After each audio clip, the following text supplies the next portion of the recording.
तो विद्यार्थी, अगर आप 2021 में एग्जाम देने जा रहे हैं तो पेपर कैसा आएगा, क्वेश्चंस बैंक को दिमाग में रखते हुए, क्वेश्चन का टाइप को दिमाग में रखते हुए मॉडल पेपर लेकर आए हैं। कम से कम 5 और अधिक से अधिक 8 से 10 मॉडल पेपर आपको जरूर बनाना चाहिए। 8-10 मॉडल पेपर जब आप बना के जाते हो, इसका मतलब आप कंप्लीट प्रिपेयर होकर एग्जाम के लिए जा रहे हो। तो आज यह मॉडल पेपर हम फर्स्ट मॉडल पेपर बना रहे हैं। तो 5 मॉडल पेपर और कम से कम प्रीवियस 5 ईयर का, प्रीवियस 5 ईयर का क्वेश्चन बैंक, इसको आप बनाकर ही एग्जाम में जाइएगा। एक भी क्वेश्चन आपसे नहीं छूटेगा। तो पहला क्वेश्चन आपको दिख रहा है, यह जो मॉडल पेपर है शुद्ध हिंदी मीडियम में आपको हम बता रहे हैं और यह बिहार बोर्ड के लिए उपयोगी है। बिहार बोर्ड में इसी में से क्वेश्चन आता है, इसी टाइप का क्वेश्चन आता है। कहीं भी आपको अलग से कुछ पढ़ने की आवश्यकता नहीं है। 5 मॉडल पेपर और 5 प्रीवियस 5 ईयर का क्वेश्चन बैंक, यानी 10 गो, सब तो मॉडल पेपर टाइप का हो गया। 10 गो, कम से कम 10 गो बनाकर ही आप एग्जाम में जाइएगा। आइए, पहला क्वेश्चन है, एक्स अक्ष के सापेक्ष में कॉस रूट एक्स का अवकलन गुणांक ज्ञात करें। अवकलन गुणांक का मतलब होता है डी बटा डी एक्स, यानी डी बटा डी एक्स आपको ज्ञात करना है कॉस रूट एक्स का। तो इसका देखिए हल हम कैसे इसको बनाएंगे। इसको हम कुछ मान लेते हैं,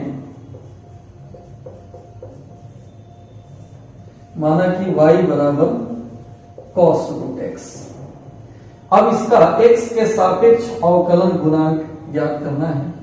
तो x के सापेक्ष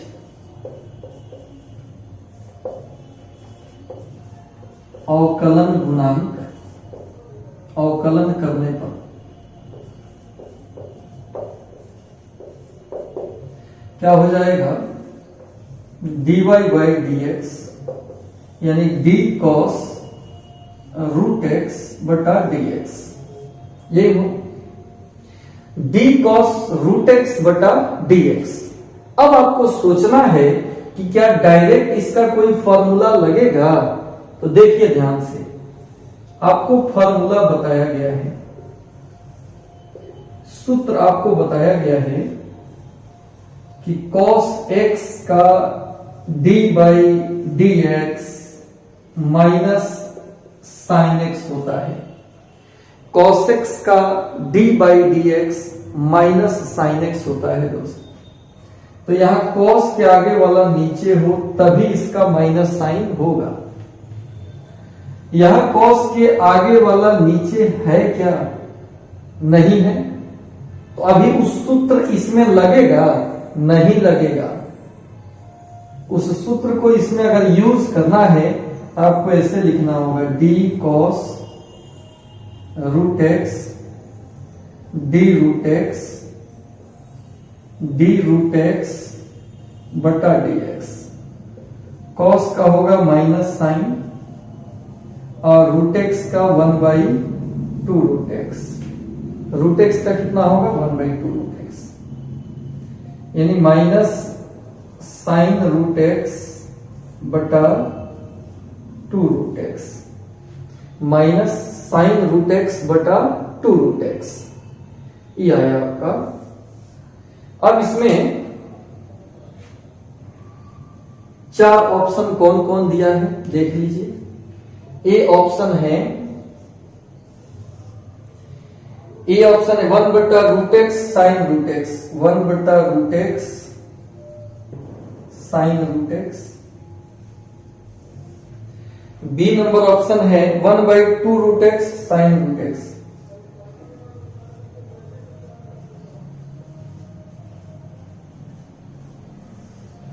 सी नंबर ऑप्शन है -1/2 root X sine root x.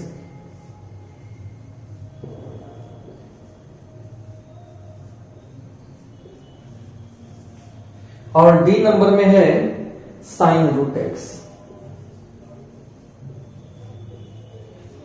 Comment करके बताइए इसमें से कौन सा ऑप्शन सही है, कौन सा ऑप्शन सही है। माइनस साइन रूट एक्स बटा 2 रूट एक्स, जल्दी कमेंट कीजिए, कमेंट आपका हम देख रहे हैं। ऑप्शन इसका सी होगा, क्योंकि ई तो ये है नहीं, ए नहीं होगा।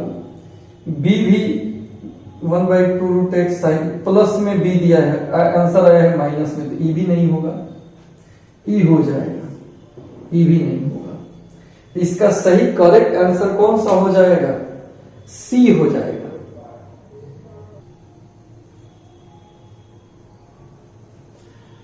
अगला क्वेश्चन में है विद्यार्थी कि यदि y बराबर साइन एक्स क्यू तो dy बाई डी एक्स कितना होगा। 4 ऑप्शन दिया हुआ है। पहला ऑप्शन है cos एक्स क्यू, दूसरा ऑप्शन है 3 साइन एक्स स्क्वायर, तीसरा ऑप्शन है 3x स्क्वायर cos x, चौथा ऑप्शन है 3x square cos x Q. आप भी बनाइए, कमेंट कीजिए, अपना दिमाग लगाइए, क्योंकि सब बोर्ड मॉडल क्वेश्चन है और बहुत मेहनत से इसको तैयार किया जा रहा है कि एक भी प्रश्न आपका नहीं छूटे एग्जाम में। इसका हल कैसे होगा, ये दिया गया है।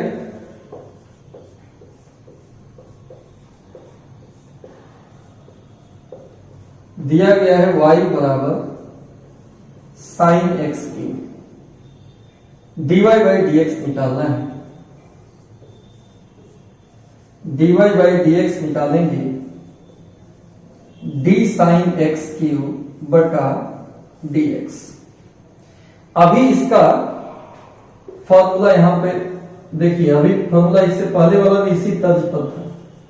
d साइन एक्स बटा dx cos x होता है, d साइन x बटा dx cos x होता है दोस्त, ये फॉर्मूला है। तो साइन का एंगल नीचे हो तभी फॉर्मूला लगेगा। यहां साइन का एंगल कितना है, एक्स क्यू है, नीचे है x, तो अभी वह सूत्र यहां इस पर नहीं लगेगा। क्या करना होगा, तो श्रृंखला नियम जो होता है वह लगाना होगा, चेन रूल अंग्रेजी में बोलते हैं उसको। डी साइन के आगे वाले को नीचे, x Q D x Q बटा डी एक्स। ठीक है दोस्त, साइन का होगा कॉस और एक्स क्यू का होगा 3x स्क्वायर। एक्स क्यू का 3x स्क्वायर किस फॉर्मूला से हुआ, एक फॉर्मूला होता है x के पावर n का, n x के पावर n माइनस 1, उसी फॉर्मूला पर बना है। पावर गुना में आ गया है, इस x के पावर में से एक कम हो गया है। फाइनली आंसर कितना होगा, तो 3x square cos x Q. ये फर्स्ट वाला नहीं होगा सही, 3 साइन ये भी सही नहीं होगा, 3x square cos x Q ये भी सही नहीं होगा। सही आंसर इसका ऑप्शन डी हो जाएगा, सही आंसर इसका डी हो जाएगा। कुछ भी नहीं है, बहुत सिंपल सा छोटा सा एक डिफरेंशिएशन का सवाल है। यहां एक चेन रूल यूज हुआ है, साइन के आगे वाले को नीचे लिखें, फिर ऊपर बटा में dx। देख लो एक बार और, साइन एक्स क्यू दिया है, इसका डिफरेंशिएशन करना है दोस्तों को, तो d साइन क्यू बटा dx, डिफरेंशिएशन यानी अवकलन, dy बाई डी एक्स निकल अवकलन करना है। तो यहां अवकलन साइन एक्स का अवकलज cos x होता है कब, जब साइन के आगे वाला एंगल नीचे हो तब cos होता है। यहां देखिए कि साइन के आगे वाला नीचे है नहीं है, अभी इसका अवकलन नहीं होगा। इसमें श्रृंखला नियम लगाना होगा, साइन के आगे वाले को नीचे फिर ऊपर बटा में dx। अब साइन का तो cos x की हो जाएगा, आई x के पावर n टाइप का है, पावर गुना में आएगा और इसके पावर में से एक कम हो जाएगा, तो 3x² cos x³ यही आंसर हुआ, ऑप्शन डी हो गया। ठीक, देखिए ये भी ऑब्जेक्टिव जो है, तीसरा नंबर ऑब्जेक्टिव, ये भी अवकलन का ही है, इसमें भी अवकलज निकालना है। यहां दो फंक्शन, दो फलनों का संयोजन है। इसमें एक देख रहा है cos है, cos का एंगल खाली x होना चाहिए, लेकिन x के जगह पर sin x दिया हुआ है। cos sin x, फलनों के संयोजन का अवकलज क्या होगा, ये हमको ज्ञात करना है। इसका हल देखिए,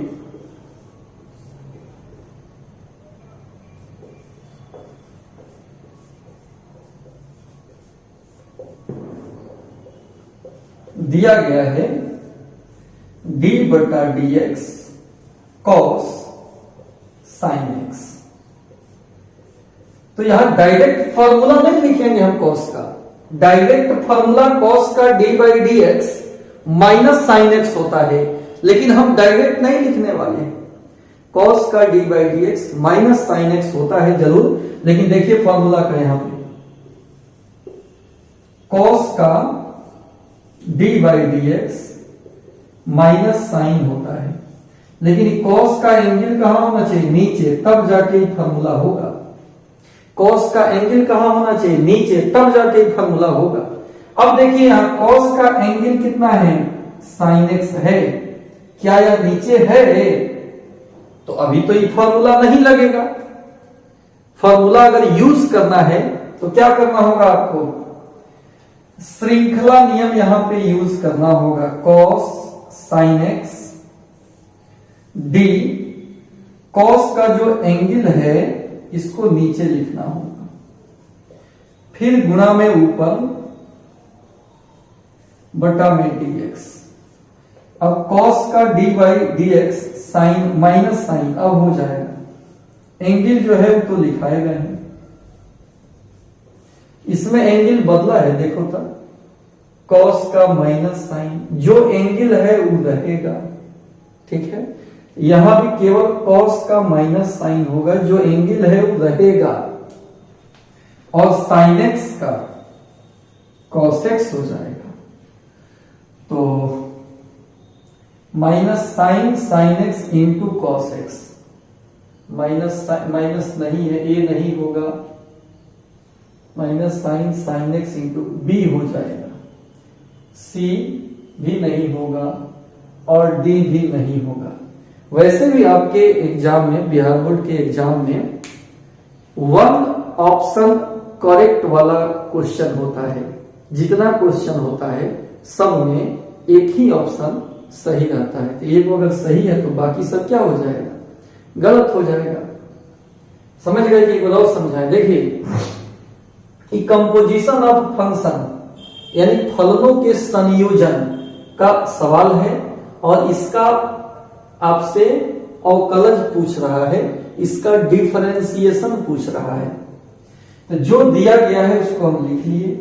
अब भी सोच रहे थे कि क्या डायरेक्ट कोई फॉर्मूला होगा, क्योंकि अवकलज निकालने के लिए डायरेक्ट फॉर्मूला का यूज किया जाता है। तो cos का तो माइनस साइन होगा, लेकिन शर्त है कि cos का एंगल कहां होना चाहिए, नीचे होना चाहिए। अब यहाँ cos का एंगल नीचे है नहीं है, तो अभी इसका अवकलज नहीं हो सकता है। अवकलज करने के लिए इसको लिखो, cos का जो एंगल है उसको नीचे लिखेंगे, ऊपर बटा कर dx करेंगे। अब cos का माइनस साइन होगा और sin x का cos x होगा, यही आपका माइनस साइन। देखिए cos का माइनस साइन, जो एंगल है वो रहेगा, एंगल में कोई परिवर्तन नहीं होता है। और sin x का d/dx cos x, यहां डायरेक्ट फॉर्मूला लग सकता था, क्योंकि साइन के आगे वाला नीचे है, तो sin x का डायरेक्ट हम cos x लिख देंगे। क्लियर, सब कोई समझ गए जी इसको बढ़िया से। इस तरह से समझिए कि एग्जाम में आपसे लिखा जाए।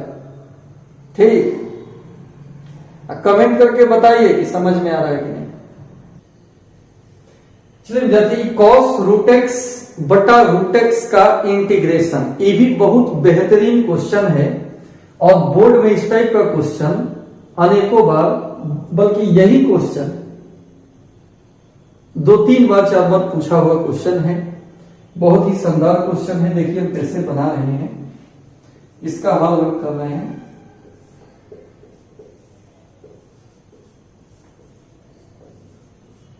दिया गया है, या इसको आप कुछ मान लीजिए इंटीग्रेशन है, तो माना कि I बराबर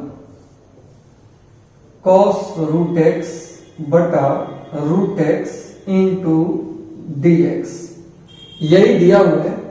अगर इसको हम सजा कर लिखें दोस्त, तो कॉस रूट एक्स 1 बटा root X into D X, फिर गुना करेंगे तो कॉस रूट एक्स, अब बटा में रूट एक्स तो है ही, इससे तो फिर आ जाएगा, इसको हम सजा लिए हैं। ठीक, अब इसको हम कुछ मान लेंगे, जेड मान लेते हैं। सब्स्टिट्यूशन से बनेगा ये इंटीग्रेशन, एनसीईआरटी एक्सरसाइज 7.2 पर आधारित क्वेश्चन है। रूट एक्स को इसमें हम जेड मान लेते हैं क्योंकि इसका डिफरेंशिएशन यहां दिख रहा है। तो माना कि रूट एक्स बराबर जेड, अब डिफरेंशिएशन इसका अवकलन कर लेंगे, डी रूट एक्स बटा डी एक्स बराबर डी जेड बटा डी एक्स। ठीक है, रूट एक्स का कितना होगा 1/2 रूट एक्स, अवकलज का फॉर्मूला होता है रूट एक्स का डी बटा डी एक्स 1/2 रूट एक्स होता है, और ये डी जेड बटा डी एक्स। ठीक है, यहां से एक लाइन और हम ले लेते हैं, एक लाइन आपको दिखेगा 1 बटा केवल रूट एक्स, 1 बटा रूट एक्स, डीएक्स भाग में इधर आएगा तो गुना में, अब 2 से इधर गुना हो जाएगा 2dz। इसको जरूर घेर लीजिएगा, ये मानने वाला कुछ काम किए हैं। अब आप अगर I लिखेंगे इंटीग्रेशन, तो इसमें तो कुछ कुछ माने हैं, अब कुछ कुछ माने हैं तो उसको अलग अलग लिखना पड़ेगा। कॉस इसको जेड माने हैं, कॉस जेड, और जो ई है 1/√x dx, तो 1/√x dx के बदला में 2dz, इसके बदला में 2dz लिख सकते हैं कि नहीं, दोनों तो सेम ही है। इसके जगह पर 2dz, 2 बाहर निकल जाएगा, cos Z into D Z. Formula बताएं, कॉस का इंटीग्रेशन साइन होता है, वो भी प्लस में,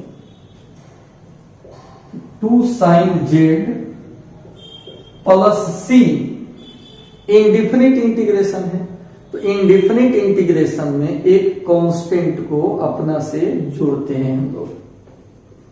अभी 2 साइन जेड, जेड किसको माने हैं दोस्त, रूट एक्स को, 2 साइन रूट एक्स प्लस सी, यही आपका आंसर हो जाएगा। अब ढूंढ कर देखिए 2 साइन रूट एक्स प्लस सी कहां है, इसमें तो है नहीं, ई नहीं होगा, ई भी नहीं होगा, 2 साइन रूट एक्स प्लस के ई हो जाएगा। देखिए यहां कोई कांस्टेंट जो जोड़ना है उसको सी भी कर सकते हैं, या 2 साइन रूट एक्स प्लस के भी कह सकते हैं। आंसर कभी कभी के में भी रहता है, तो आपको नहीं घबराना है, और ई तो होगा नहीं, तो इसका सही आंसर हो जाएगा सी नंबर ऑप्शन। ये भी बेहतरीन ऑब्जेक्टिव है। ठीक है, समझ गए? बताइए कमेंट करके। तो 5वां नंबर क्वेश्चन है, इसमें दिया हुआ है प्रोबेबिलिटी का एक साधारण सा सिंपल सा क्वेश्चन है। प्रोबेबिलिटी का पहला चैप्टर कंडीशनल प्रोबेबिलिटी, प्रतिबंधित प्रायिकता 13.1, उसी का क्वेश्चन आपके सामने है बोर्ड पर। यदि PA बराबर 0.2, PB बाई A बराबर 0.3 हो तो PA इंटरसेक्शन B का कितना मान होगा? 4 ऑप्शन दिया हुआ है, इनमें से सही ऑप्शन आपको चुनकर बताना है। इसका हल देखिए,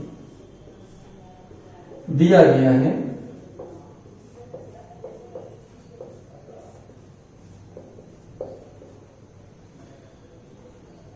P B बाई A, ये कितना दिया है? 0.3। अब फॉर्मूला होता है, बटा वाला का फॉर्मूला होता है कि P दोनों का इंटरसेक्शन बटा नीचे वाला, ये 0.3 हो गया। ठीक है, तो यहां से P A इंटरसेक्शन B निकालेंगे, 0.3 में PA से गुना हो जाएगा, तभी 0.3 गुना PA कितना है? ये भी दिया हुआ है 0.2, 3 दूना 6, 2 गो के बाद दशमलव है, 2 गो के बाद दशमलव दे देंगे, 0.06। पहला ऑप्शन गलत हो गया, पहला में नहीं है। दूसरा ऑप्शन 0.00, ये भी नहीं होगा। सी ऑप्शन ठीक है और डी भी नहीं होगा। इसका सही आंसर सी हो जाएगा। फिर से देखिए, पीए भी दिया है, बटा भी दिया है और इंटरसेक्शन पूछ रहा है। तो एक फॉर्मूला है बटा वाला का, कंडीशनल प्रोबेबिलिटी, प्रतिबंधित प्रायिकता का फॉर्मूला है। यहां पर 13.1 का एक फॉर्मूला है कि P A बटा B, ये होता है दोनों का इंटरसेक्शन बटा नीचे वाला। इसी फॉर्मूला का हम मदद लिए हैं। तो ये जो दिया है ना, हमको लगा है कि इसी में से इंटरसेक्शन निकलेगा, तो पहले इसको हम लिख लिए, फिर इसका फॉर्मूला लिखे हैं, दोनों का इंटरसेक्शन बटा नीचे वाला। 0.3 तो है ही, तो इंटरसेक्शन निकालेंगे तो इससे इसमें गुना हो जाएगा। अब 0.3 है और पीए का मान कितना दिया है? 0.2, गुना कर लेंगे। पॉइंट का गुना आपको आता होगा, 3 गुना 6, 2 गो के बाद डेसिमल लिख लेंगे। इस प्रकार इसका सही आंसर सी हो जाएगा। क्लियर, समझ में आ गया? देखिए, इस क्वेश्चन में मैग्नीट्यूड आपको निकालना है। वेक्टर का एकदम सिंपल सा क्वेश्चन है। आई जे के, यानी अगर पोजीशन वेक्टर में लिखा हुआ है उसका मैग्नीट्यूड निकालना है, तो रूट अंडर आई के गुणक का स्क्वायर प्लस जे के गुणक का स्क्वायर प्लस के गुणक का स्क्वायर होता है। तो देखिए, इसका जब हम हल करेंगे तो पहले जो दिया गया है उसको हम लिख लेंगे।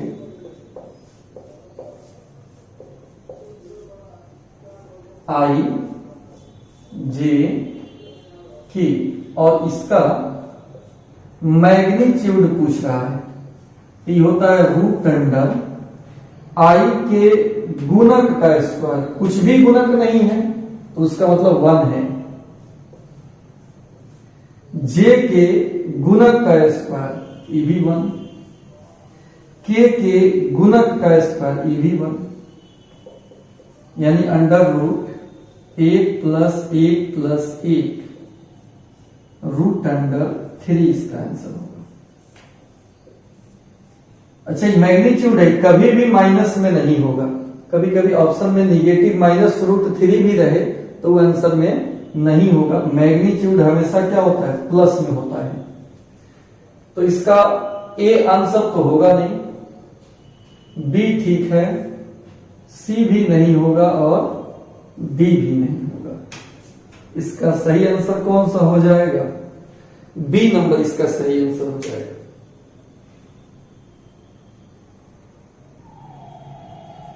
7 नंबर क्वेश्चन, ये भी प्रोबेबिलिटी से है और ये भी कंडीशनल प्रोबेबिलिटी, प्रतिबंधित प्रायिकता, यानी एक्सरसाइज 13.1 प्रोबेबिलिटी का जो पहला चैप्टर है उसी का ही क्वेश्चन है। पी ए बटा B plus P A not बटा बी कंप्लीमेंट लिखा हुआ है, ये कितना होगा। तो सुनिए, आप मैट्रिक में भी एक फार्मूला पढ़े हैं कि किसी घटना का होना और नहीं होना, इस दोनों का योग कितना होता है, कमेंट करके बताइए, पढ़ेंगे हम, आपका कमेंट देखेंगे। पीई प्लस पीई नॉट मिलकर कितना होता है, 1 होता है। सिमिलरली इसी प्रकार अगर इसमें P कंडीशनल प्रोबेबिलिटी में क्या होता है, खाली एक बटा में लिखा रहता है ए प्लस P ई नॉट बटा एफ ई भी रहे तो इसका मान भी एक ही होगा। सेम इसी टाइप का है। घटना के होने का प्रोबेबिलिटी किसके रेस्पेक्ट में है, किसी के रेस्पेक्ट में हम लिख सकते हैं एफ, यहाँ पे जी कुछ भी, लेकिन दोनों जगह सेम लिखना होगा। तो P प्लस P नॉट कितना होता है, 1 होता है। अब इस क्वेश्चन को देखिए, इसका अभी यहां हल हम कर रहे हैं। क्या दिया है, P A बटा B plus P A not बटा B बराबर क्या होगा, ये आपसे पूछा जा रहा है। अब ध्यान से देखिए तो B और B सेम है कि नहीं, और PA प्लस PA नॉट इसी टाइप का है कि नहीं, तो क्या हो जाएगा, मान 1 हो जाएगा। तो इसका भी मान कितना हो जाएगा, 1 हो जाएगा। ये सब छोटा छोटा सवाल है, लेकिन अक्सर ये बोर्ड में पूछा जाता है ये सब क्वेश्चन। तो इसका सही आंसर ए हो जाएगा, बी सी डी ये सब गलत हो गया। इसका सही आंसर कौन सा हो जाएगा, ए नंबर ऑप्शन इसका सही आंसर होगा।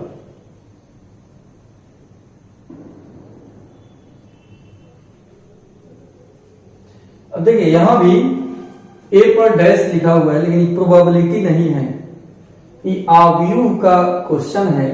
तो आव्यूह पर ए के ऊपर अगर डैश लिखा हुआ है, इसका मतलब होता है ए का परिवर्त, ए का ट्रांसपोज, ए का परिवर्त इसको बोलते हैं।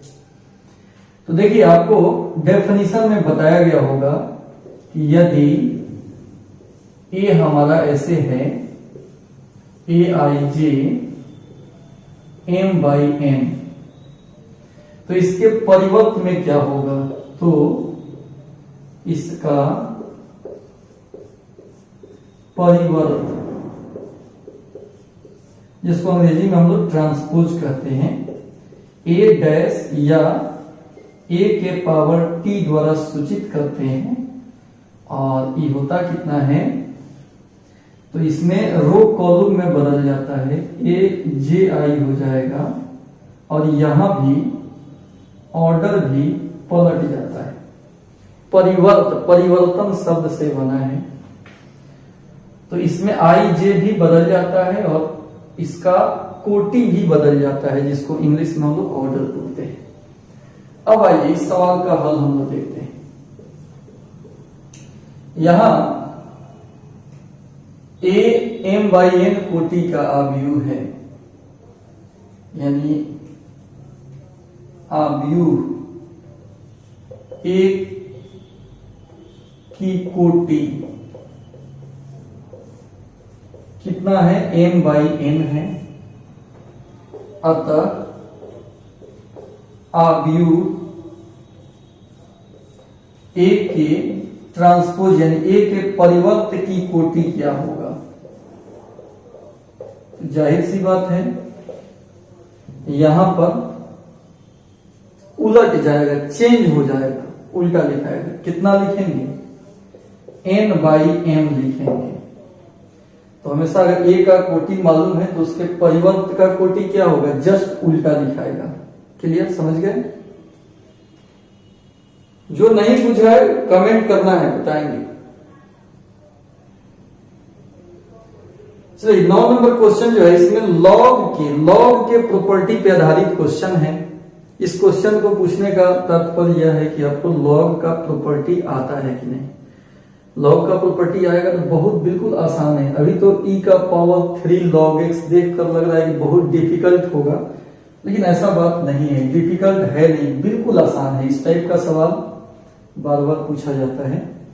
इसमें एक लॉग का प्रॉपर्टी आना चाहिए आपको, लॉग का गुण,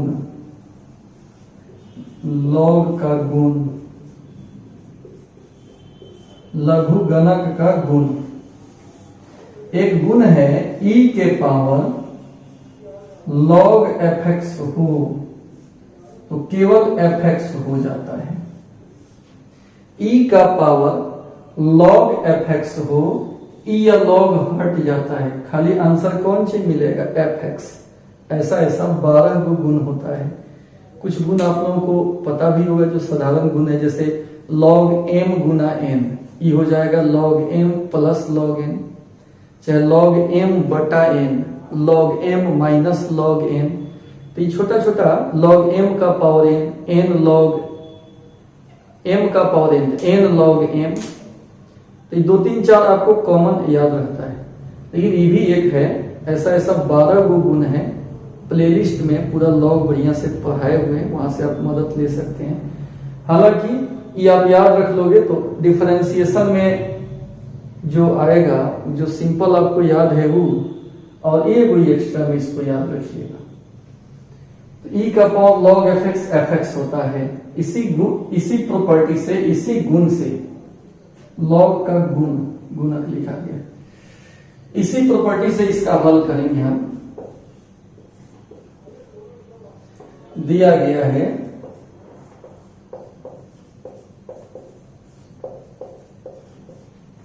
y बराबर e का पावर 3 log x, और e का पावर log, 3 को हम पावर में भेज देंगे।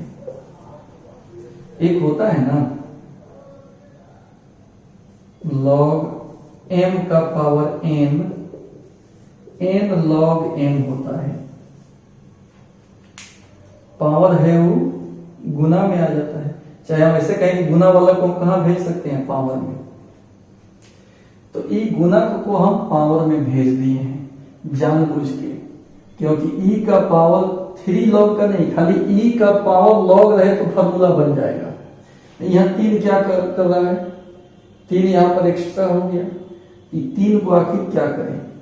मिटाने से तो होगा नहीं, ई कहां चला जाएगा? पावर पर चला गया। अब जो अभी गुण सीखे हो कि ई log हट जाता है, तो यहां से भी हट जाएगा। कितना हो गया? x3। अब बताओ आप, बिना मतलब का डर रहे थे, y बराबर इतना का डिफरेंशिएशन करना है, इसका मतलब x3 का करना है।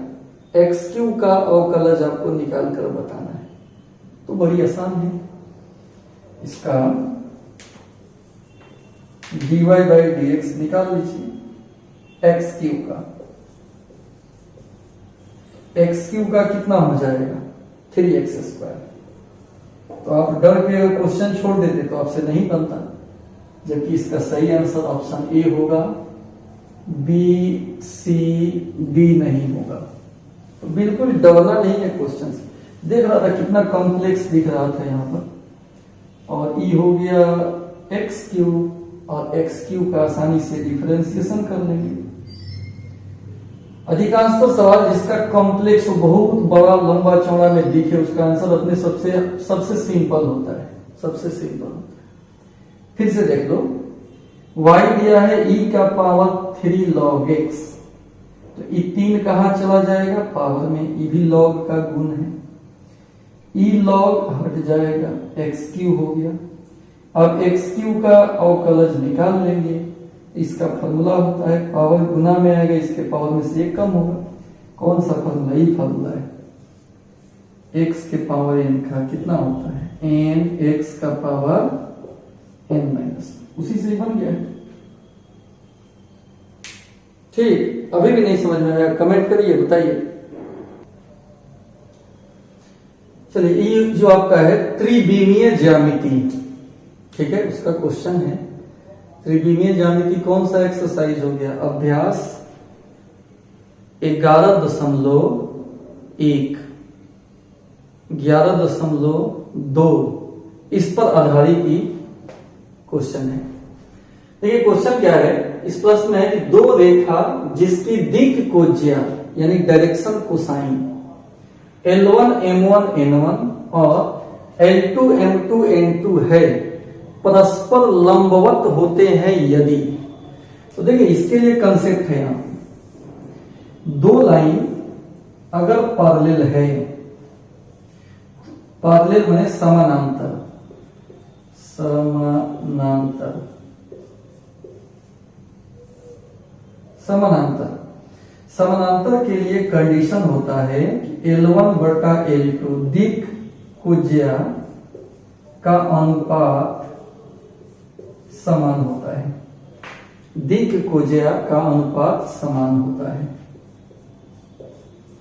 और एक और पॉइंट आप याद रखिए कि अगर दो लाइन एक दूसरे पर लंबवत अगर हैं, लंबवत, तो इसके लिए कंडीशन होता है L1 L2 M1 M2 N1 N2 बराबर 0। अब यहां ये प्रश्न में दिक् कोज्या यहां दिया हुआ है और कौन सा केस है? लंबवत वाला केस है। तो लंबवत वाला केस में क्या संबंध होगा? लंबवत वाला केस में क्या संबंध होगा बताइए? इस दोनों में L1 L2 M1 M2 N1 N2 का मान क्या हो जाएगा? 0 हो जाएगा। अगर वही कहता कि समानांतर है तो L1 बटा L2 यानी ऑप्शन सी होता, लेकिन अभी इसके लिए कौन सा ऑप्शन है? ए ऑप्शन सही है, बी गलत, सी गलत, डी गलत। समानांतर कहता तो ए बी और डी गलत हो जाता, सी सही हो जाता। इस पर भी आपके बोर्ड एग्जाम में अनेकों बार क्वेश्चन पूछा गया है।